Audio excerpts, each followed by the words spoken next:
everyone, welcome to Iguhipat. সকলোকে নতুন ক্লাছলৈকে স্বাগতম জনাইছো। আজিৰ এই ক্লাছটো আমি বিএড আৰু ডিএলএড ৰ যেটো এন্ট্ৰেন্স এক্সাম আহি আছে সেই এন্ট্ৰেন্স এক্সামটোৰ কাৰণে কেইটামান মেথছৰ কোৱেশ্চন আলোচনা কৰিম। আশা কৰো সকলোৱে খুব ধুনীয়াকৈ পঢ়ি আছে আৰু মেথছৰ যদি সিলেবাসখিনি কথা ক'বলৈ যায়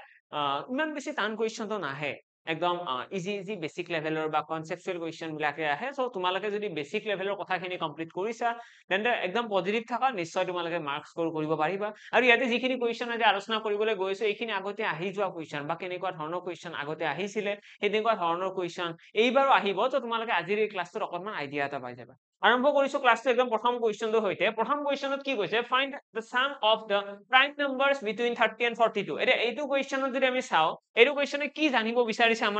আমাৰ পৰা মেইনলি এই কোৱেশ্চনটো জানিব বিচাৰিছে তোমালোকে প্ৰাইম নাম্বাৰ বুজি পোৱা নে নাই, প্ৰাইম নাম্বাৰ কি হয়। সেকেন্ড কথাটো, প্ৰাইম নাম্বাৰ উলিয়াব পাৰিবা নে নাই, প্ৰাইম নাম্বাৰ কি হয় গম পালা, দেন উলিয়াব পাৰিবা নে নাই। ইয়েস, প্ৰাইম নাম্বাৰ এটা এনেকুৱা নাম্বাৰ যিটো সংখ্যা মাত্ৰ দুটা সংখ্যাৰে হৰণ যায়, 1 and the number itself। Okay, আৰু তাৰ পাছত যদি আমি চাও যে প্ৰাইম নাম্বাৰ আমাৰ 30 and 42 ৰ মাজত প্ৰাইম নাম্বাৰ কোন কোন আছে, তো 30 আৰু 42 ৰ মাজত প্ৰাইম নাম্বাৰ একদম প্ৰথমটো কোন আহিব, 31 এটা এনেকুৱা নাম্বাৰ যিটো সংখ্যা মাত্ৰ দুটা সংখ্যাৰে হৰণ যায়।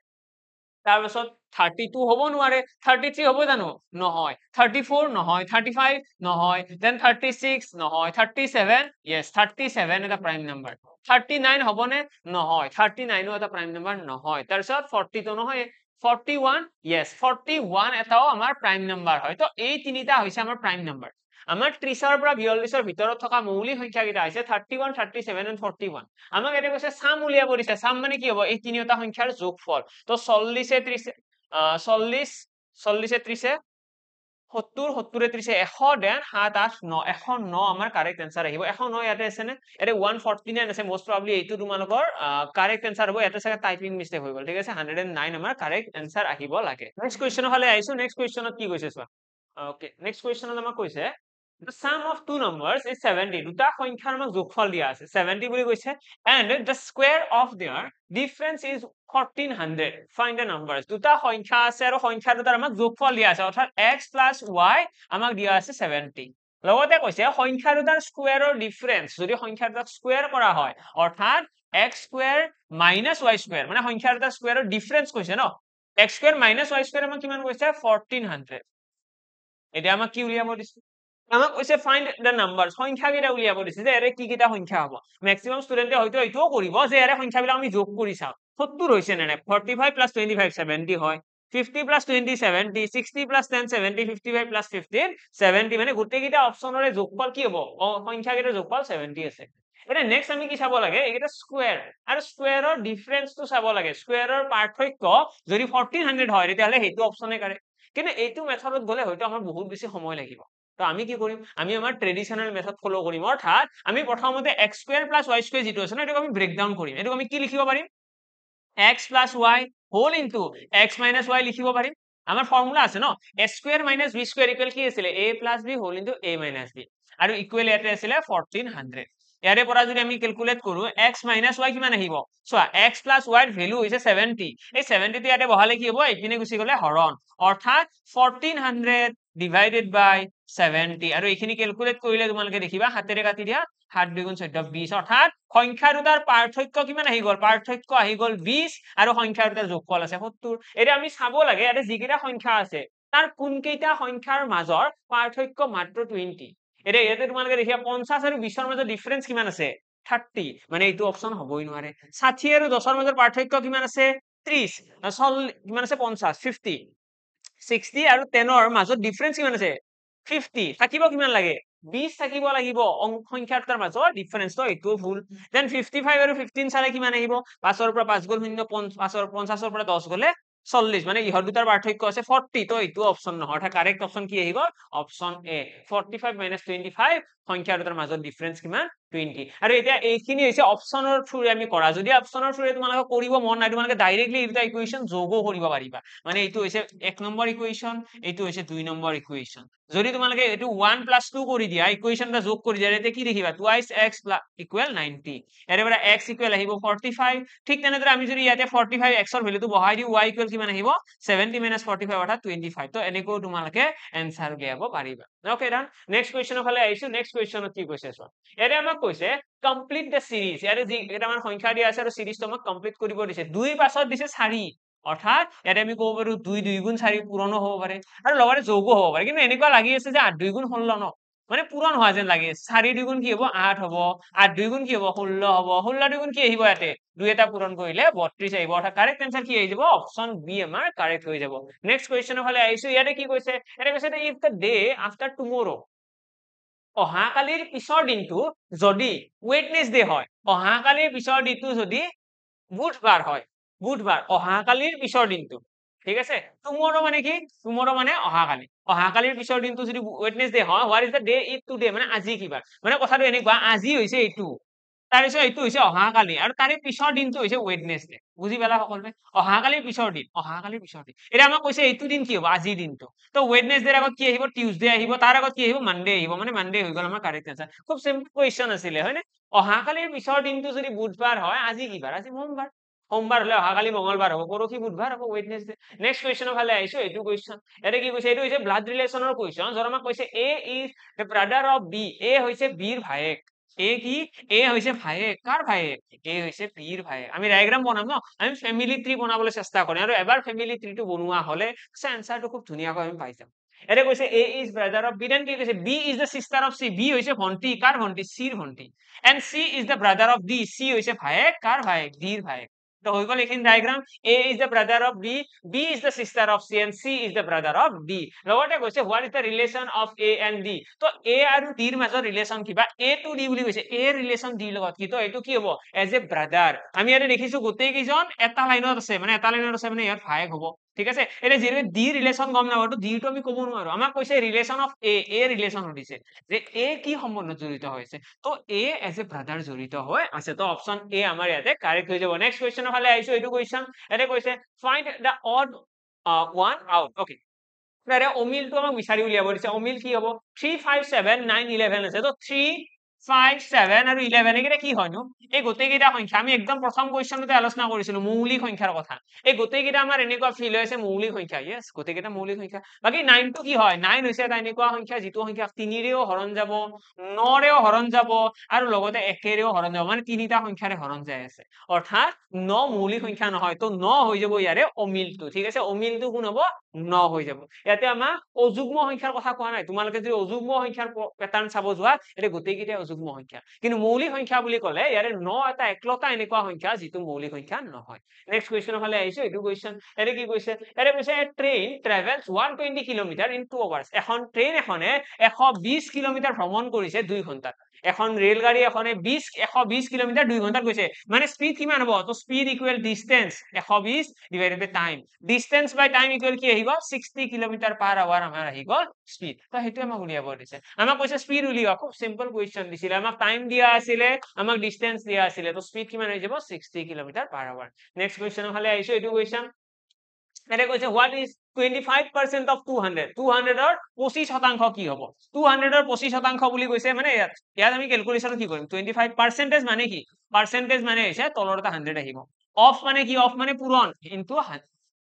200 এটা 0000 কাট খাই গ'ল 25 দ্বিগুণ 50 আমাৰ ফাইনালি आंसर আহি গ'ল অৰ্থাৎ অপচন এ কাৰেক্ট হৈ গ'ল খুব সিম্পল কোৱেশ্চন আছিলে নেক্সট কোৱেশ্চনৰ ফালে আহিছো এইটো কোৱেশ্চনত কি কৈছে চোৱা if the ratio of two numbers is 3:5 যদি দুটা সংখ্যাৰ অনুপাত 3:5 হয় এন্ড देयर সাম ইজ 80 আৰু ইহঁতৰ যোগফল আমাক দিয়া আছে 80 আমাক এটা উলিয়াব কি দিছে ফাইন্ড দ্য স্মলাৰ নাম্বাৰ সৰু সংখ্যাটো উলিওৱা এতিয়া সৰু সংখ্যাটো উলিওৱাৰ কাৰণে প্ৰথম কথাটো হৈছে অনুপাতৰ পৰা অৰিজিন উলিয়াব লাগে এটা অনুপাতৰ পৰা অৰিজিন সংখ্যা কেনেকৈ উলিয়ায় তাৰ কাৰণে x এটা লগাই দিয়া অৰ্থাৎ 3 ৰ লগত এটা x লগালে 5 ৰ লগত এটা x লগালে এতিয়া আমি ক'ব পাৰিম যে এটা সংখ্যা 3x এটা সংখ্যা 5x as per the কোৱেশ্চনৰ মতে কি হয় সংখ্যা দুটাৰ যোগফল 80 তো এইখিনি ফুলফিল কৰিলে আমি দেখিম 8x = 80 তাৰ পৰা আমি x = পাই গলো 10 মানে x ৰ ভ্যালুটো হৈছে 10 আৰু এই x ৰ ভ্যালুটো আমি এবাৰ 3x ত লগাই দিলে 30 আহি গ'ল এবাৰ 5x ত লগাই দিলে 50 আহি গ'ল অৰ্থাৎ 30 আৰু 50 হৈছে আমাৰ সংখ্যা দুটা তাৰে ভিতৰত সৰু সংখ্যাটো কি হ'ব সৰু সংখ্যাটো আহিব 30 অৰ্থাৎ অপচন এ আমাৰ কাৰেক্ট হৈ যাব আশা কৰো clear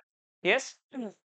okay done next question ফালে আইছো এইটো কোৱেশ্চন ইয়াতে কি কৈছে a man buys an article for rupees 400 এজন মানুহে এটা আৰ্টিকেল এটা কিনি আনিছে কিমান টকা 400 টকা এজন মানুহে এটা আৰ্টিকেল কিনি আনিছে 400 টকা and sells it for rupees 500 কিমান টকা বিক্ৰী কৰিছে 500 টকা এজন মানুহে এটা আৰ্টিকেল এটা কিনি আনিছে 400 টকা আৰু বিক্ৰী কৰিছে 500 টকা ওকে বিক্ৰী কৰিছে 500 টকা তাৰপিছত what is his profit percentage আমাক কৈছে লাভ কিমান হৈছে তো কথাটো এনেকুৱা 400 টকাত কিনি 500 টকাত বিক্ৰী কৰিছে মানে 100 টকা এটা লাভ হৈছে আৰু এই 100 টকাটো কিহৰ ওপৰত লাভ হৈছে 400 টকা 400 টকা ইনভেস্ট কৰিছিল ন 400 টকাৰ আমি কিনি আনিছিলো সেইকাৰণেহে লাভ হৈছে তো 400 টকাৰ ওপৰত 100 টকা লাভ কিন্তু 100 কৰি দিয়া কাৰেক্ট আনসাৰ তোমালোকৰ আহি যাব ডাবল জিৰ' কাট খাই গ'ল 4 ৰে 100 যেতিয়া কাটিবা 25% আহিব অৰ্থাৎ 25% আমাৰ প্ৰফিট হৈছে আশা কৰো ক্লিয়াৰ সকলোৰে প্ৰফিট পাৰ্চেন্টেজ কিমান আহিব অপচন বি আমাৰ কাৰেক্ট হৈ যাব নেক্সট কোৱেশ্চনৰ ফালে আহিছো এইটো কোৱেশ্চন এৰে কি কৈছে what is the next number in the sequence আমাক এটা সিকোয়েন্স দিয়া আছে আৰু তাৰ আমাক নেক্সট নাম্বাৰটো উলিয়াব দিছে ভালদৰে মন কৰিলে দেখিবা গোটেইকেইটা কি হয় 1 4 9 and 16 কি হয় ভাবা অকমান ভাবা কি হয় স্কয়াৰ হয় গোটেইকেইটা স্কয়াৰ হয় কাৰ স্কয়াৰ এটা হৈছে 1 স্কয়াৰ এটা হৈছে 2 স্কয়াৰ এটা হৈছে 3 স্কয়াৰ এটা হৈছে 4 স্কয়াৰ এইবাৰ আহিব 5 স্কয়াৰ অৰ্থাৎ 25 আমাৰ এনসাৰ আহি যাব ঠিক আছে 25 অপচন বি আমাৰ কাৰেক্ট এনসাৰ আহিব নেক্সট কোৱেশ্চনত কি কৈছে the day after tomorrow is 17th March যদি অহাকালিৰ পিছৰ দিনটো মানে চোৱা এইটো হৈছে আজি এইটো হৈছে অহাকালি এইটো হৈছে 17 মাৰ্চ হয়নে ক্লিয়াৰ আছে সকলোৰে ডে আফটাৰ টুমৰো বুলি কৈছে না যদি if the day after tomorrow অহাকালিৰ পিছৰ দিনটো যদি 17 মাৰ্চ হয় what is the date today assume non leap year today is March 25 okay আমাক এইটো leap year নহয় বুলি কৈছে তো যদি অহাকালিৰ পিছৰ দিনটো 17 তাৰিখ হয় আজি কিমান হ'ব 15 তাৰিখ হ'ব খুব সিম্পল কোৱেশ্চন হয় 15th মাৰ্চ আমাৰ কাৰেক্ট আনসাৰ আহি যাব এটা নন লিপ ইয়াৰ হওক বা নহওক এইটোৰ লগত বহুত বেছি মেটাৰ নকৰে ওকে নেক্সট কোৱেশ্চন দেখিছো এইটো কোৱেশ্চন এৰে কৈছে a and b together can complete a work in 12 days a আৰু b এ দুয়ো লগ হৈ পেলাই এটা কাম 12 দিনত সম্পূৰ্ণ কৰিব পাৰে a আৰু b এ দুয়ো লগ হৈ পেলাই এটা কাম 12 দিনত সম্পূৰ্ণ কৰিব পাৰে while a alone can do it in 18 days তো ইয়াতে কথাটো এনেকুৱা কৈছে a আৰু b এ যদি লগ হৈ কাম কৰে এটা কাম 12 দিনত সম্পূৰ্ণ হ'ব যদি a অকলে কাম কৰে তেতিয়ালে 18 দিনত সম্পূৰ্ণ হ'ব ইহতৰ যদি এলসিএম লও তেতিয়ালে ইয়াতে আহিব 36 ইয়াতে আহিব 3 ইয়াতে আহিব 2 আমি গম পাই গলো যে a এদিনত কিমানখন কাম কৰে a এদিনত কাম কৰিব দুখন এটো আমি কি বুলি কও এটো কও আমি এলসিএম মেথড টাইম এন্ড ওয়াৰ্কৰ কোৱেশ্চন সলভ কৰাৰ কাৰণে আমি এই মেথডটো ব্যৱহাৰ কৰো যদি কাৰোবাৰ একদমই কনসেপ্টটো নাই তোমালোকে time and work by Nirmal sir search কৰিব পাৰা অলৰেডি আমি কৰা আছে টাইম এন্ড ওয়াৰ্কৰ টা প্লেলিস্ট বনোৱা আছে তোমালোকে ধুনীয়াকৈ চাই ল'ব পাৰিবা ওকে তো এটা আমি দেখি পাইছো a এদিনত কাম কৰিছে দুখন a আৰু b দুয়ো লগ হৈ পেলাই তিনিখন কাম কৰিছে a আৰু b দুয়ো লগ হৈ পেলাই তিনিখন কাম কৰিছে এটা ইয়াৰে পৰা আমি ক্লিয়াৰলি দেখা পাইছো যে b এ কিমানখন কাম কৰিলে b এ কাম কৰিছে এখন যদি a দুখন কাম কৰিছে b এ কিমানখন কৰিব এখন কাৰণ a আৰু b লগ হলে তিনিখন কাম হৈ আছে ন a আৰু b যেটা দুয়ো লগ হৈ কাম কৰিছে তিনিখন কাম হৈছে আৰু তাৰে দুখন কাম কোনে কৰে a কৰে না এদিনত যদি a দুখন কাম কৰে b এখন কৰিব তেতিয়াহে দুয়ো লগ হলে তিনিখন হ'ব ওকে এটা আমাক ইয়াতে কৈছে how many days will b alone take b অকলে কামটো কিমান দিনত কৰিব তো টোটাল ওয়াৰ্ক আছে 36 b অকলে কাম কৰিব অৰ্থাৎ টাইম ইকুৱেল আমাৰ কি আহিব টোটাল ওয়াৰ্ক ডিভাইডেড বাই এফিশিয়েন্সি অৰ্থাৎ 36 ডেজ আমাৰ কাৰেক্ট आंसर আহি যাব অৰ্থাৎ কোনটো অপচন হ'ব অপচন এ আমাৰ ইয়াতে কাৰেক্ট হৈ যাব 37 দিনত বি অকলে কামটো সম্পূৰ্ণ কৰিব নেক্সট কোৱেশ্চনৰ ফালে আহিছো এইটো কোৱেশ্চন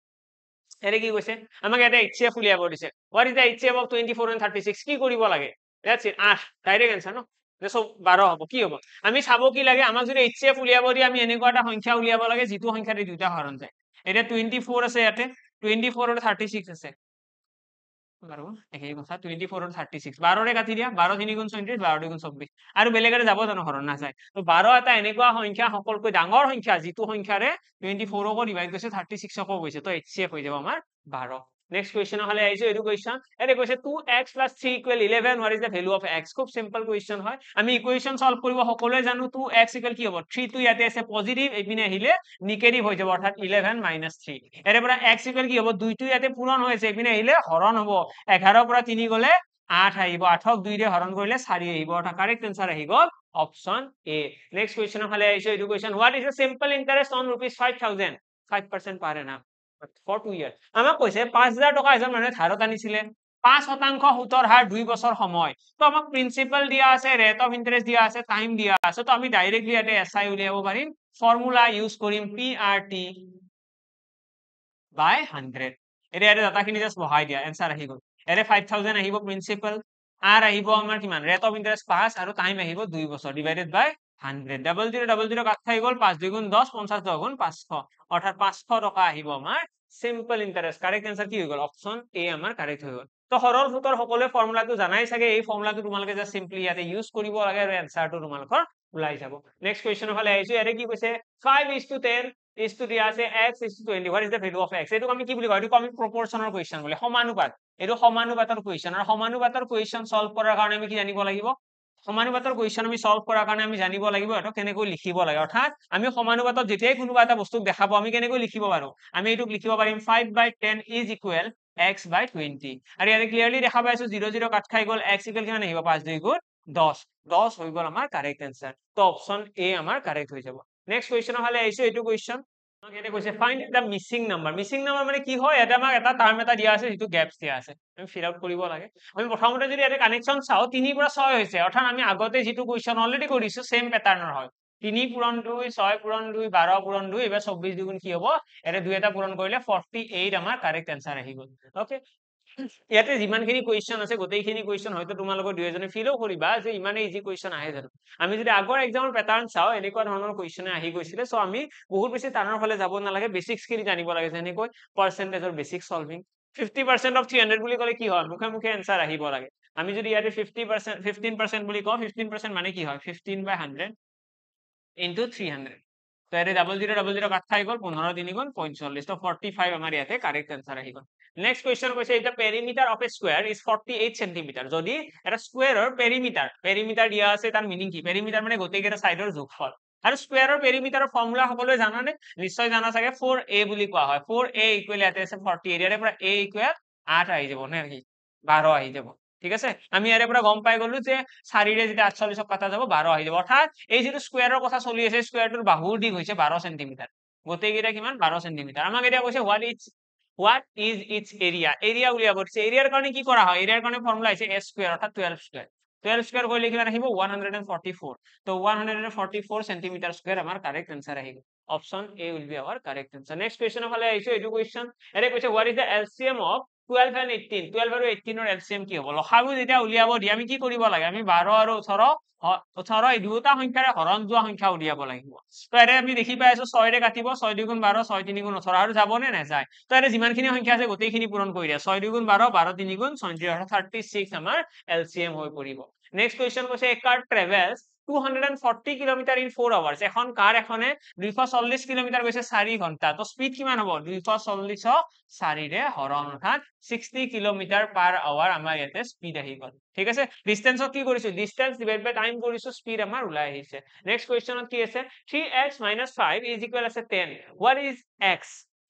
আমাক এটা x ৰ ভ্যালুটো উলিয়াব দিছে তো x ৰ ভ্যালুটো উলিয়াবৰ কাৰণে সিম্পলি ইয়াতে আগতে আমি এনেকুৱা কোৱেশ্চন কৰিছো 5 টো ৰাইট সাইডত গুছি গলে কি হ'ব 15 হৈ যাব এৰ পৰা x ইকুৱেল আমি পাই যাম 5 তো 5 হৈ গল আমাৰ কাৰেক্ট आंसर অপশন এ আমাৰ কাৰেক্ট নেক্সট কোৱেশ্চনৰ ফালে আইছো what is the average of 10 20 30 40 and 50 আমাক ইয়াতে থকা গোটেইকেইটা নাম্বাৰৰ এভাৰেজ উলিয়াব দিছে এভাৰেজ যেতিয়া আমাক উলিয়াব দিয়ে এভাৰেজৰ ফৰ্মুলা কি আছিল ইয়াতে যিমানখিনি ডাটা দিয়া থাকে গোটেইখিনি যোগ কৰিব লাগে গোটেইখিনি প্ৰথমতে যোগ কৰি দিয়া দেন হৰণ কৰিবা কিৰে যিমানটা সংখ্যা আছে এটা সংখ্যা কিমানটা আছে পাঁচটা সংখ্যা আছে পাঁচেৰে হৰণ আৰু ইয়াতে তোমালোকে মনত ৰাখিব পাৰিবা যদি গোটেইখিনি আমি যোগ কৰোঁ আমাৰ आंसर কিমান আহিব 150 আহিব 150 ক যেতিয়া আমি পাঁচেৰে হৰণ কৰিম তো আমাৰ কাৰেক্ট आंसर আহিব 30 তো 30 will be our correct answer তো কথাটো এনেকুৱা এভাৰেজত তোমালোকে আৰু এটা বস্তু মনত ৰাখিব পাৰিবা যেতিয়া আমাক কনজিকিউটিভ নাম্বাৰ দিয়ে যেতিয়া আমাক এনেকুৱা সংখ্যা দিয়ে যিবিলাক সংখ্যাৰ মাজৰ পাৰ্থক্য সমান যেনেকৈ ইয়াতে দেখিছা 10 আছে 20 আছে 30 আছে 40 আছে 50 আছে গ্যাপ সমান ন এনেকুৱা কোৱেশ্চন আমি ইয়াৰে মাজত যেটো সংখ্যা থাকে হেতুকে আমি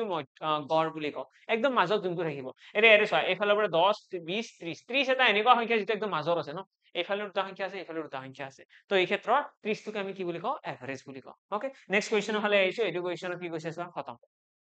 তো আমাৰ ক্লাসটো ইয়াতে খতম হল আমি ইয়াতে যিমানখিনি কোৱেশ্চন কৰিছো আগত আহি যোৱা কোৱেশ্চন হয় আৰু নিশ্চয় আমি নেক্সট আৰু কেইটামান ক্লাস কৰিম যত আমি আগত অকনমান ফাৰ্স্ট লেভেলৰ কোৱেশ্চন অকনমান টাফ লেভেল মডাৰেট লেভেলৰ কোৱেশ্চন আলোচনা কৰিম কাৰণ এক্সামত আগতে আহি যোৱা এক্সাম আৰু আমি বৰ্তমান কাৰেন্ট সিনাৰিওত ইমানখিনি ইজি এক্সপেক্ট কৰিব নোৱাৰো আমি লাহে লাহে অকনমান টাফ কোৱেশ্চন চাব লাগিব কাৰণ এক্সামৰ প্যাটাৰ্ন বিলাক বহুখিনি ক্ষেত্ৰত চেঞ্জ হৈছে সব এক্সামতে অকনমান কোৱেশ্চনৰ লেভেল বিলাক আগত তুলনাত ইমপ্ৰুভ হৈ গৈ আছে তো এনেকুৱা হ'ব পাৰে যে ইয়াতকৈ অকনমান টাফ লেভেলৰ কোৱেশ্চন আহি গল ইয়াতে তো বেছি ইজি কোৱেশ্চন আছিল তো নেক্সট ক্লাছত আমি যিকেইটা কোৱেশ্চন প্ৰেক্টিছ কৰিম সেইকেইটা ইয়াতকৈ অকনমান মডাৰেট মডাৰেট লেভেল কুৱেশ্যন হ'ব সো সকলোৱে ক্লাছ কেইটা ৰেগুলাৰলি চাই থাকিলে হ'ল গোটেইকেইটা ক্লাছ এক্সামলৈকে আমি নিশ্চয় ক্লাছ দি থাকিম তোমালোকে গোটেইখিনি সিলেবাছৰে ক্লাছ পাবা এনেকুৱা নহয় যে অকল মেথছ বা ৰিজনিঙৰ পাবা মেথছ ৰিজনিং জিকে আৰু তোমালোকৰ ইংলিছৰ যিমানখিনি ক্লাছ প্ৰয়োজন হয় গোটেইখিনি ক্লাছে তোমালোকে পাই যাবা যদি কাৰোবাৰ কিবা ডাউটছ থাকে কমেন্ট বক্সত জনাবা আৰু যদি ভাল লাগিল তেতিয়াহ'লে নিশ্চয় লাইক কৰিবা আৰু ক্লাছবিলাক ক'ত পাম তেতিয়াহ'লে তোমালোকে যদি কিবা ডাউটছ থাকে মোক যদি সুধিব বিচৰা তোমালোকে মোৰ কমেন্ট বক্সত লগতে তোমালোকে মোৰ টেলিগ্ৰামতো মেছেজ কৰিব পাৰিবা ঠিক আছে টেলিগ্ৰামত তোমালোকে জয়েন কৰি পেলাই মেথছ বাই নিৰ্মল ছাৰ বুলি আছে তাত তোমালোকৰ ডাউটছ বিলাক গোটেইবিলাক পঠাই দিব পাৰিবা